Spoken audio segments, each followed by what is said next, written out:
So vaginal rejuvenation and vaginal surgery is something that is sort of moved out of the hands of the OBGYNs and more into the realm of plastic surgery. Is this something new, or is this something we've seen for a long time?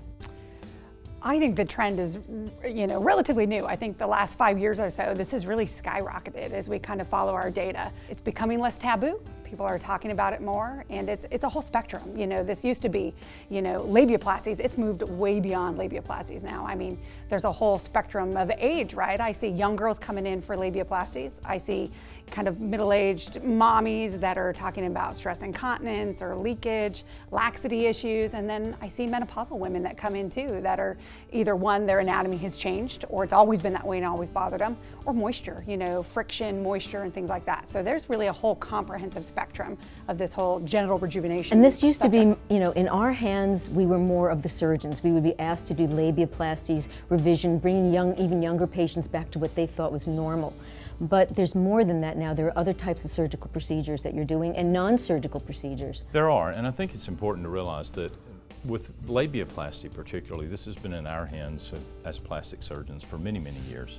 Certainly it's much more popular now, but realize that this is, in most cases, at least in my practice, a functional procedure that people are having symptoms for that they want alleviated.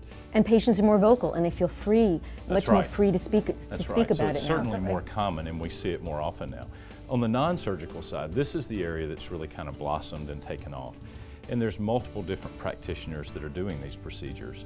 These are radio frequency energy devices, carbon dioxide lasers, erbium lasers are the three main ones that we're using to perform vaginal rejuvenation. What are some of the things you can do with those more of the radio frequency type procedures? I like to use the analogy with the non-core specialists about, you walk into a brown shoe store, you're gonna leave with a brown shoe.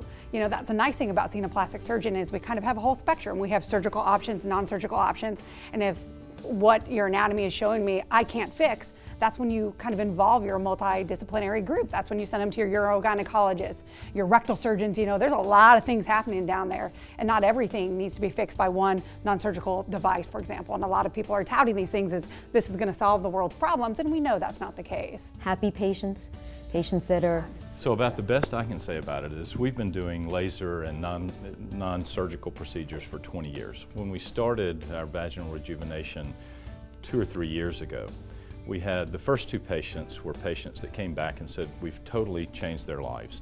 And they volunteered, asked us, without us prompting it, to do commercials for us. Now that's a woman who's had a procedure for vaginal rejuvenation, willing to go in our relatively small market on TV in front of her peers. And speak about their personal life. And speak about this. We've never had that with and they're doing that to help facial other women.